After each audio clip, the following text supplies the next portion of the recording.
স্যাটারডেতে আমি মাথায় তেল দিই আর চুল বাঁধি। তো তেল দিয়েছি আর রোজমেরি বাটারটা লাগিয়েছি। এখন বোন বললো দুটো নাকি বিনুনি করে দেবে, সে ছোটোবেলাকার মতো। দেখা যাক কি বিনুনি করতে পারে। পারবি তো? হ্যাঁ। আনছি। ওকে তেলও মাখিয়ে দিতে বলি, কিন্তু তেলটা ঠিকভাবে মাখাতে পারে না ও। তার জন্য আমি নিজে নিজে তেলটাকে মেখে নিয়েছি। এখন চুলটা বাঁধবে। চুলে হাত দিলে না হেব্বি ঘুম পাই কেউ। কী করি মানে স্যাটারডেতে তেল, রোজমেরি বাটার এগুলো অ্যাপ্লাই করি। আমার কিন্তু ক্যামেরা চলছে, তুই যে আমার চুল নিয়ে টানছিস সব দেখতে পাচ্ছি কিন্তু। নিয়ে তারপরে রোজমেরি বাটার নিই। আর কালকে হচ্ছে শ্যাম্পু করব।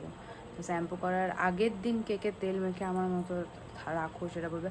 সপ্তাহে একটা দিনই তেল দেওয়া হয়, উচিত 2 দিন তেল দেওয়া আর উইকে 2 দিন শ্যাম্পু করা। বাট অফিস থাকে তাই চুল ভিজাতে পারবো না, তাই একদিনই শ্যাম্পু একদিনই তেল। স্যাটারডে তেল দিই আর সানডে শ্যাম্পু করি।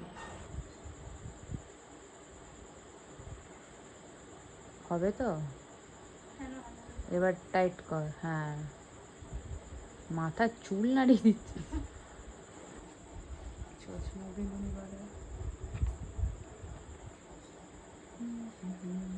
টাইট হয়েছে তো ওটা?